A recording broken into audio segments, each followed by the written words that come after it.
نحمده ونصلي ونسلم على رسوله الكريم أما بعد فأعوذ بالله من الشيطان الرجيم بسم الله الرحمن الرحيم قل نار جهنم أشد حرا لو كانوا يفقهون وقال رسول الله صلى الله عليه وسلم وحق العباد على الله من لا يشرك بالله شيئا دخل الجنة صدق الله وصدق رسوله النبي الكريم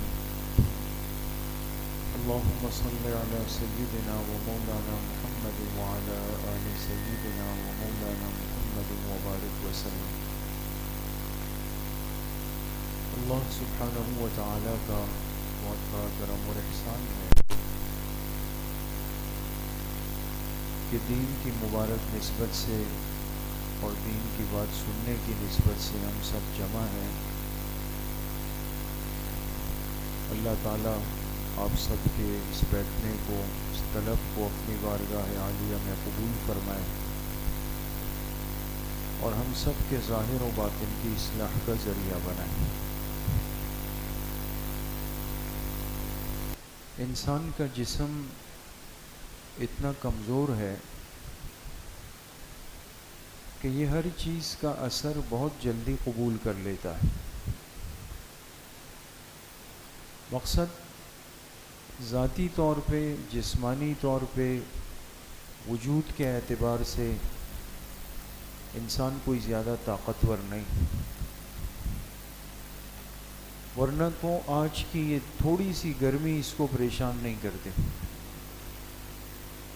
گرمی سے کتنا ہم تنگ ہیں، حالانکہ پنکھے چل رہے ہیں، چھت ہے، دیواریں ہیں، سب چیزیں، لیکن اس کے باوجود بھی موسم تھوڑا سا تبدیل ہوا، گرمی بڑھ گئی، ہوا رک گئی، اس کی وجہ سے انسان پر ایک بوجھ آ جاتا ہے، طبیعت خراب ہو جاتی ہے، کام کرنے کی ہمت نہیں ہوتی، پسینہ نکلتا ہے، انسان ٹوٹنے لگتا ہے.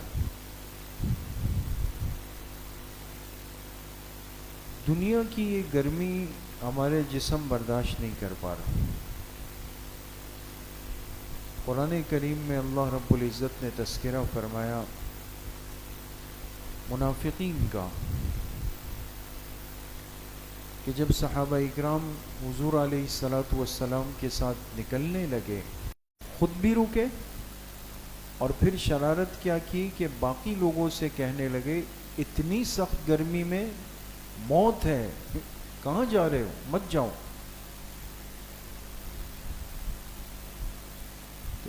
ایک انسان خود عمل کو ترک کرے، ایک ہے کہ دوسرے کو بھی کمزور کرنے کی کوشش کرے. یہ اللہ پاک کو پہلے سے زیادہ ناپسند ہے کہ انسان اپنے وجود سے دوسرے کو بھی متاثر کرے. تو اللہ پاک نے جواب دیا قل نار جہنم اشد حرا. اے میرے حبیب صلی اللہ علیہ وسلم، آپ ان منافقین سے کہہ دیجئے کہ اس دنیا کی مختصر سی گرمی کی وجہ سے تم یہ فتنہ بنا رہے ہو، عمل سے دور ہو رہے ہو اور دوسروں کو بھی دور کرنا چاہتے ہو، لیکن یاد رکھو نار جہنم اشد حرا، جہنم کی آگ کی گرمی اس سے کئی گنا بڑھ کر. اس کا کیا کرو، اس کو کیسے برداشت کرو؟ اسی لیے فرمایا نا جہنم کی آگ کا 70واں حصہ، یعنی 70 حصے ایک چیز کے کیے جائیں.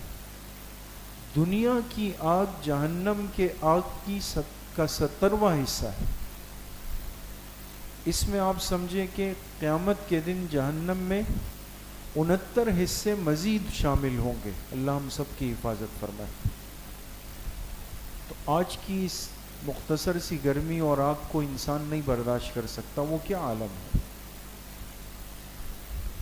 انسان عاجز ہے، انسان ناقص ہے، انسان کمزور ہے، لیکن انسان قیمتی بہت ہے بشرطے کہ یہ اپنی قیمت کو پہچان لے. یہ قیمتی بن جاتا ہے. اور انسان قیمتی کب بنتا ہے؟ جب یہ اپنے آپ کو اپنی زندگی کے مقصد میں لگا لے. دوست، بے مقصد زندگی گزارنے والا چاہے اس کے پاس دنیا کے سارے اسباب ہو لیکن وہ ناکام ہے، بے قیمت ہے، بے حیثیت ہے. اور جو زندگی کے مقصد کو سمجھ کے زندگی گزار رہا ہو چاہے اسباب کم ہوں گے اس کے پاس دنیا کے، لیکن اللہ کے ہاں اس کی بڑی قدر و قیمت ہو، یہ بڑا قیمتی بن جائے گا. دین کو سیکھنا پھر دین کو سکھانا، یہ اہل ایمان کو قیمتی بناتا ہے. انسان اللہ کے بھیجے ہوئے دین کو سیکھے، اس کے لیے فکر مند رہے. حدیث پاک میں آتا ہے، روایات میں، صحابہ تلاش کرتے تھے کوئی ایسی سنت، کوئی ایسی بات جو میں نے جناب نبی کریم صلی اللہ علیہ وسلم سے نہیں سنی اور مجھے کسی صحابی سے پتہ چل جائے، تاکہ میں دین کے اس حصے پر عمل کر لوں. فکر کرتے تھے، سفر کرتے تھے. کتنا سفر کرتے تھے؟ صحابی مدینہ منورہ سے چلے، حضرت جابر ابن عبداللہ رضی اللہ عنہ مدینہ سے چل کے کہاں آئے؟ شام، دمشق. رحل جابر ابن عبداللہ الی عبداللہ ابن انیس رضی اللہ عنہما. دونوں صحابی، حضرت جابر ابن عبداللہ رضی اللہ عنہ بڑے درجے کے صحابی. ان کو پتہ چلا کہ ایک حدیث ایسی ہے جو ایک صحابی کے پاس ہے اور میں نے حضور سے براہ راست نہیں سنی، انہوں نے سنی. اب وہ صحابی کہاں ہے؟ عبداللہ ابن انیس. پتہ چلا جی وہ تو دمشق میں ہے، شام. اونٹ پر بیٹھ گئے، مدینہ منورہ سے سفر کر کے اور شام دمشق آئے. وہاں کسی سے پوچھا کہ عبداللہ ابن انیس، انہوں نے کہا فلاں دروازہ ان کا ہے، یہ گھر ہے ان کا. جا کے باہر دروازہ مارا، اندر سے خادم نکلا. کون؟ کہا بھائی بتا دیں کہ جابر ابن عبداللہ مدینہ سے آئے ہیں اور مختصر ملاقات کرنی. جب خادم نے جا کے اندر بتایا عبداللہ ابن انیس کو رضی اللہ عنہ کو، تو ان کو شک ہوا کہ جابر ابن عبداللہ ایک تو وہ صحابی ہے بڑے درجے کے جو مدینہ میں، وہ کیسے میرے دروازے پہ؟ یعنی یہ تصور بھی نہیں تھا ان کو، وہ کیسے آ سکتے؟ اندر سے دوڑتے ہوئے آئے دروازے پہ. جب باہر دیکھا تو پوچھا کون؟ انہوں نے کہا جابر ابن عبداللہ. کہا جابر ابن عبداللہ صاحب رسول اللہ صلی اللہ علیہ وسلم، وہ جابر جو حضور علیہ السلام کے صحابی، آپ وہ ہیں؟ کہا جی میں وہ ہوں. آپ کیسے؟ کہا ایک غرض لے کے آیا ہوں، مجھے پتہ چلا کہ آپ کے پاس اللہ کے پاک پیغمبر علیہ السلام کی ایک حدیث ہے اور میں چاہتا ہوں کہ آپ مجھے وہ حدیث براہ راست سنا دیں تو میری سند عالی ہو جائے گی اور مجھے وہ حدیث مل جائے گی. انہوں نے پھر وہ حدیث بیان کی. ظاہر سی بات ہے کہ ایک شخص مدینہ سے چل کر شام آیا ہے، کتنا تھکا ہوا ہوگا، کیا حال ہوگا نا. جب حدیث سنا دی پھر کہا کہ آپ آئیں، تشریف رکھیں. تو حضرت جابر ابن عبداللہ رضی اللہ عنہ نے کیا فرمایا؟ میں مدینہ سے صرف اس نیت کے ساتھ نکلا تھا کہ دمشق جا کر عبداللہ ابن انیس سے حدیث براہ راست سنوں گا، اس کے علاوہ اور کوئی کام نہیں کروں گا۔ اگر میں آپ کے پاس روکا اور میں نے وقت گزارا تو میری نیت متاثر ہو جائے۔ ایک حدیث کے لیے اتنا لمبا سفر، اور سننے کے بعد پھر واپسی کا سفر، سوچ سکتا ہے دوست؟ آج یہ دین اتنی خوبصورت شکل میں، مضبوط شکل میں ہمارے پاس ہے، کبھی سوچنا چاہیے اس کے پیچھے ان مبارک لوگوں کی کتنی بڑی قربانی، دین کے سیکھنے کا جذبہ، پھر جو حضور سے سیکھا اب وہ آگے دوسرے کو کیسے پہنچانا ہے، آگے بھی تو منتقل کرنا ہے، کام کرنا ہے۔ سیکھا ہوا دین، سیکھا ہوا علم وہ اپنے ساتھ سینے میں رکھ کر قبر میں نہیں اترنا، تو اللہ پاک نے ذمہ لگایا۔ تو حضرت معاذ ابن جبل رضی اللہ عنہ حضور علیہ السلام کے ساتھ بیٹھے ہوئے سواری پر، حضور کو ان سے بڑی محبت تھی حضرت معاذ سے، فرماتے میں حضور علیہ السلام کے ساتھ جا رہا ہوں، راستے میں آپ نے آگے سے فرمایا یا معاذ، میں نے پیچھے سے کہا لبیک و سعدیک یا رسول اللہ صلی اللہ علیہ وسلم، حاضر ہوں۔ پھر فرمایا یا معاذ، میں نے پھر عرض کیا لبیک و سعدیک یا رسول اللہ، پھر فرمایا یا معاذ، 3 دفعہ، تینوں دفعہ پیچھے سے جواب میں ارشاد فرماتے لبیک و سعدیک یا رسول اللہ۔ اب کوئی دور نہیں ہے نا، جسم مبارک کے ساتھ جسم لگ رہا ہے، سواری پہ بیٹھے ہوئے ہیں، لیکن آپ نے 3 دفعہ مخاطب کیا، پکارا، کیوں؟ علماء فرماتے ہیں جب آپ کی عادت مبارکہ تھی کہ جب کوئی اہم ترین بات ارشاد فرمانی ہوتی خوب توجہ دلاتے، معلوم ہوا بڑی اہم بات آ رہی ہے آگے، پھر فرمایا اے معاذ اتدری ما حق اللہ علی العباد وما حق العباد علی اللہ، اے معاذ کیا تم جانتے ہو کہ بندوں پر اللہ کا حق کیا ہے، اور کیا تم جانتے ہو کہ اللہ پر بندوں کا حق کیا ہے؟ بڑی اہم روایت ہے دوستو، کیا تم جانتے ہو؟ تو انہوں نے حسب عادت فرمایا اللہ و رسولہ عالم، اللہ اور اللہ کے رسول صلی اللہ علیہ وسلم ہی بہتر جانتے ہیں۔ اب آپ علیہ الصلوۃ والسلام نے آگے سے ارشاد فرمایا حق اللہ علی عبادہ، اللہ کا حق تو اس کے بندوں پر یعنی ہم سب پر، اللہ کا حق کیا ہے؟ اللہ یشرکوا باللہ شیئا، کہ بندے اللہ کے ساتھ کسی کو بھی شریک نہ کریں، یہ سب سے بڑا حق ہے اللہ پاک۔ پھر فرمایا وحق العباد علی اللہ، اب کتنی اہم بات ہے، بندوں کا حق اللہ پر، ہمارا حق اللہ پر کیا ہے؟ فرمایا من لا یشرک باللہ شیئا دخل الجنہ، بندوں کا حق اللہ پر یہ ہے کہ جو بندہ اللہ کے ساتھ کسی کو شریک نہیں کرے تو اللہ پاک اپنے اس بندے کو جنت میں ضرور داخل کرے، شرک سے بچ جائے جنت میں ضرور جائے۔ اب جنت میں داخلہ اور اس کے لیے ترتیب صرف شرک سے بچنا، بہت بڑی بات اور بہت آسان بات۔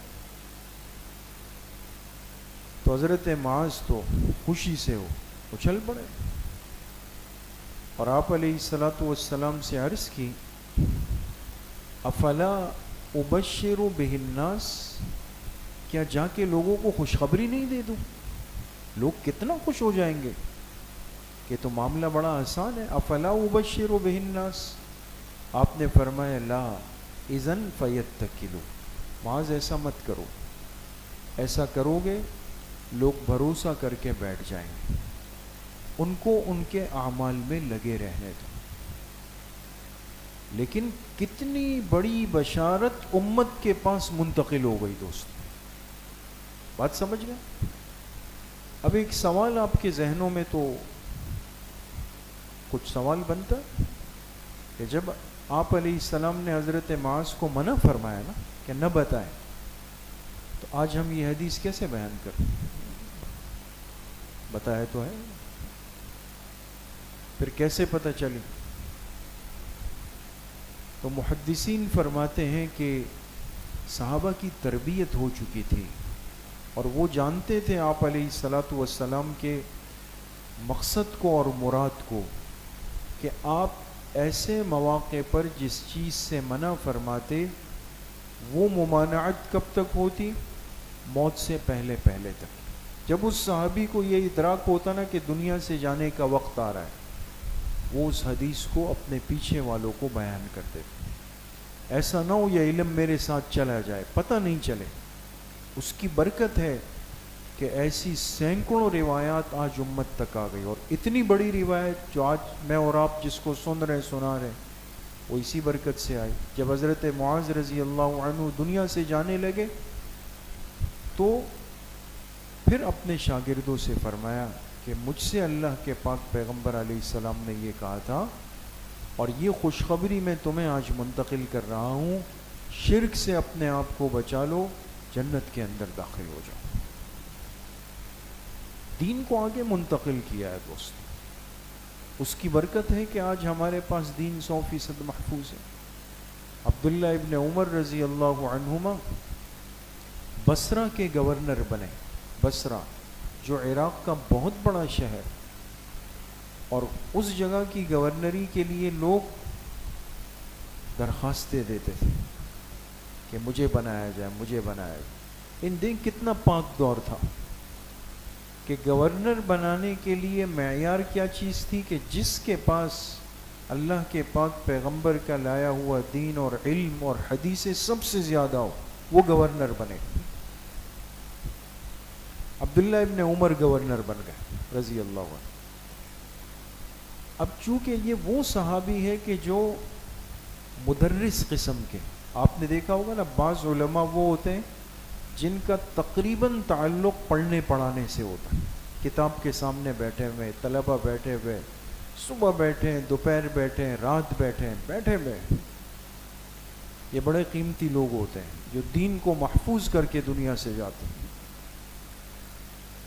تو اب یہ پڑھنے پڑھانے والے صحابی اور لا کے بٹھا دیا گورنری پر، چاہتے نہیں تھے، یعنی قبول تو کرنا پڑے گا، شرط لگائی کہ میں گورنر بنوں گا لیکن میں صبح اتنا وقت اپنے طلباء کو ضرور پڑھاؤں گا۔ چلے بھائی ٹھیک ہے، وہ شرط مان لیجیے کہ آپ پڑھائیں، پڑھا رہے۔ ایک دن پڑھا رہے، ایک نوجوان آیا، مجلس میں داخل ہوا، اجنبی، اور محسوس ہوتا تھا کہ عربی نہیں۔ اس کو اپنے قریب کیا، آپ کا نام کیا ہے؟ انہوں نے کہا میرا نام ابو جمرہ ہے۔ ابو جمرہ، کہاں سے آیا؟ کہا میں فارس سے آیا ہوں۔ زبان؟ آپ فارسی؟ فارسی زبان، فارس ایران سے آئے ہوئے نوجوان ہے، نام ابو جمرہ ہے، کیسے آنا ہوا؟ میں علم کا طالب علم ہوں اور مجھے پتہ چلا کہ آپ بصرہ میں ہوتے ہیں اور آپ حدیث کا درس بھی دیتے ہیں، تو مجھے اپنے ساتھ رکھ لیں۔ اب عبداللہ ابن عمر رضی اللہ عنہما کیا فرماتے ہیں دوست؟ وہ فرماتے ہیں کہ جب میں نے دیکھا کہ اس نوجوان کی زبان فارسی ہے تو میں نے سوچا کہ اگر ہم اس کو اپنے پاس بٹھائیں، اس پر محنت کریں، یہ جتنا سیکھیں گے عربی میں پڑھیں گے، عربی میں سیکھیں گے، لیکن فارسی زبان پہ قادر ہیں، لہذا اپنی قوم میں جا کر کے اس زبان میں اللہ کا دین پھیلا دیں آپ کا۔ قیمتی ہے، تو قیمتی جب لگے تو کیا کیا؟ دو کام کیے. ایک، ابو جمرہ کو اپنے ساتھ اپنے ممبر پر بیٹھنے کی جگہ دی. استاذ اور طالب علم، اتنے قیمتی طالب علم، نوجوان، لیکن اس کو فرمایا آپ نیچے نہیں بیٹھیں گے، آپ میرے ساتھ بیٹھیں، تاکہ اس کی ہمت ہو جائے، حوصلہ افزائی ہو جائے. دوسری بات ان سے کہا کہ آپ میرے ساتھ جڑے رہیں، الگ نہیں ہوں گے جب تک میں آپ کو اجازت نہیں دوں، اور آپ کا جو خرچہ ہے وہ میں اپنے وظیفے میں سے دوں گا، وظیفے میں. حالانکہ پورے بصرہ کے گورنر ہیں، بصرہ کا پورا بیت المال خزانہ ان کے پاس ہے، خود بھی نہیں لے رہے، خود اپنا وظیفہ لیتے تھے، اور کہا اسی وظیفے میں سے آپ کو بھی دوں گا کچھ حصہ نکال کر. 6 مہینے ابو جمرہ پر محنت کی، تیار کیا. نوجوان تھے، جب محسوس کیا کہ ان کو گھر اور والدین یاد آ رہے ہیں تو پھر ان کو رخصت کیا اور ان کو پابند کیا، جتنا آپ نے سیکھا ہے اللہ کا دین، یہ جا کر اپنی زبان میں اپنی قوم کو اب منتقل کرو. آج دیکھیں نا، ہر زبان میں دین کی بات ہو رہی، یہ کیسے پہنچا؟ اس لیے میرے عزیزو، دوستو، بزرگوں، انسان کمزور ہے لیکن بے قیمت نہیں، بہت قیمتی ہے. لیکن یہ قیمتی اس وقت بنے گا جب یہ اپنے دنیا میں آنے کے مقصد کو پہچان لے اور مقصد کے کام میں لگ جائے. اور مقصد کا سب سے بڑا کام کیا ہے؟ اللہ کے دین کو سیکھنا، اور پھر سیکھنے کے بعد اس کو آگے منتقل کرنا. آج یہ ساری محنت اس کی ہو رہی ہے دوست. دعوت و تبلیغ کی جتنی محنت آج دنیا میں ہو رہی ہے، اور ایک ایک انسان کی فکر ہو رہی ہے، ایک ایک ملک کے اندر بات ہو رہی ہے، ایک ایک مسجد کے اندر بات ہو رہی ہے، اس کے پیچھے ایک ہی مقصد ہے کہ وہ دین جس میں اللہ پاک نے ہماری حقیقی نجات رکھی ہے، حقیقی نجات، حقیقی کامیابی،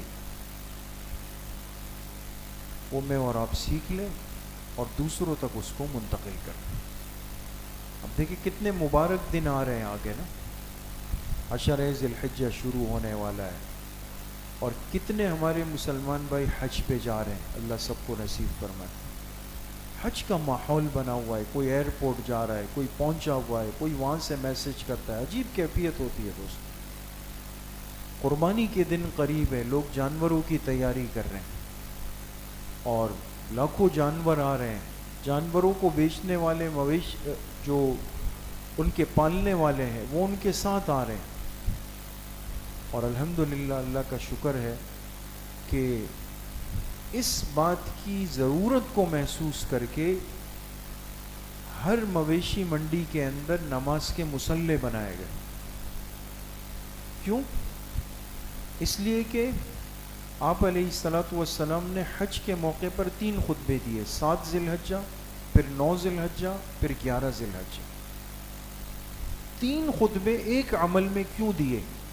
علماء نے لکھا اس کی وجہ یہ تھی کہ حج کے لیے ہر جگہ کا آدمی آیا ہوا تھا، ہر زبان کا بندہ آیا ہوا تھا، دنیا کے کونے کونے سے لوگ پہنچے ہوئے تھے، اور ایسا موقع ملنا کہ جہاں آپ ہر ایک سے بات کر سکے، یہ بڑی مشکل سے ملتا.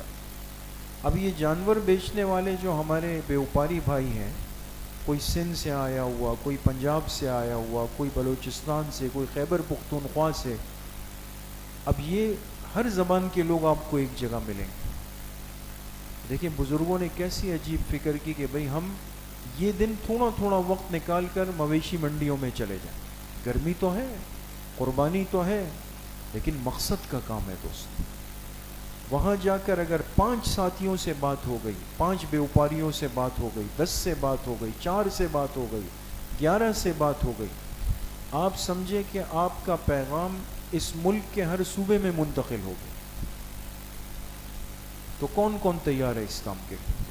سب تیار ہیں انشاءاللہ. اس فکر کو لے کر کے ہم نے ایک ایک کے پاس جانا ہے. دعوت و تبلیغ کی محنت کا خلاصہ یہ ہے، اسی مقصد کے لیے ہر مسجد میں کام ہوتا ہے، تعلیم کے حلقے لگتے ہیں، ہفتہ وار گشت ہوتا ہے، پھر جماعتیں نکلتی ہے،